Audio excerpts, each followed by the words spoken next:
শুক্রবার রাজ্য বিধানসভায় বিএ কমিটির বৈঠকে আগামী 13ই মার্চ পর্যন্ত বিধানসভার কার্যবিবরণীর আলোচনা হয়েছে। মাননীয় অধ্যক্ষ জানান যে গুরুত্বপূর্ণ বিভাগগুলোর উপর বিধানসভায় আলোচনা করা হবে। বিধানসভা অধিবেশনের শুরুতে থাকবে বিভিন্ন বিভাগের প্রশ্ন উত্তর পর্ব। দ্বিতীয়ার্ধ থাকবে দফা অনুযায়ী আলোচনা।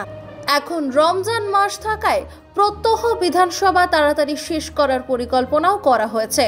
ওই দিন যাদবপুর বিশ্ববিদ্যালয় নিয়েও প্রতিক্রিয়া দেন অধ্যক্ষ। এছাড়া আগামী 10ই মার্চ থেকে শুরু হচ্ছে অধিবেশনের দফা অনুযায়ী বাজেট আলোচনার। আজকে আমরা মিটিং ডেকেছিলাম বিজনেস অ্যাডভাইজারি কমিটির, তাতে আমাদের অধিকাংশ সদস্যই ছিলেন। শুধুমাত্র আমাদের নওশাদ সিদ্দিকী আসতে পারেননি। উনি ইন্টিমেট করেছিলেন আমাদের অফিসে যে উনি একটা ব্যক্তিগত কাজে আটকে গেছেন। আমাদের 10 তারিখে অবিচুয়ারি হবে। আপনারা জানেন আমাদের প্রতুল মুখোপাধ্যায় মারা গেছেন, সেই সঙ্গে আমাদের একজন প্রাক্তন বিধায়ক তিনিও প্রয়াত হয়েছেন। এই দুজনের অবিচুয়ারি হবে, তারপর কোশ্চেন হবে। তারপর ওই দিনই discussion and voting on demands for supplementary grants for the year 2024-2025। এটা আমরা আলোচনার সময় দিয়েছি 2 ঘন্টা। 11 তারিখে ডিমান্ড নাম্বার 35 লেবার ডিপার্টমেন্ট নিয়ে আলোচনা হবে, সেটার সময় দেওয়া হয়েছে 2 ঘন্টা। আর 12 তারিখ বুধবার ডিমান্ড নাম্বার 43 পাওয়ার ডিপার্টমেন্ট, সেটার আলোচনা হবে 2 ঘন্টা।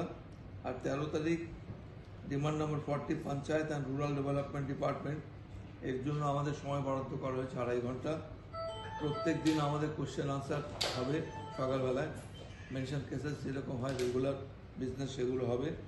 এবং আমরা চেষ্টা করছি, যেহেতু এটা রমজান মাস, আমাদের এখানে অনেকে রয়েছেন যারা মুসলমান সম্প্রদায়, যারা রোজা করছেন, তারা অনেকেই আমাদের কাছে বলেছেন যে অধিবেশনটা যেন শেষ করা হয় তাড়াতাড়ি।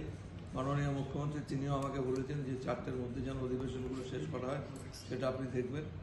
সেই জন্য আমরা সেইভাবেই আর কি প্রোগ্রামটা নিয়েছি, যাতে 4টের মধ্যে আমাদের অধিবেশন শেষ হয়।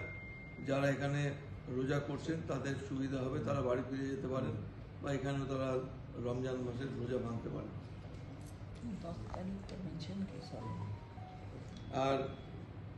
আর 10 তারিখে আমার মেনশন কেস থাকবে না। 10 তারিখে যেহেতু অবিচুয়ারি হবে, সেই জন্য মেনশনটা নেব না। মানুষের পাশে, মানুষের সাথে আমরা আছি এই বাংলাতে। আপনারা দেখছেন সংবাদ শিরোনাম।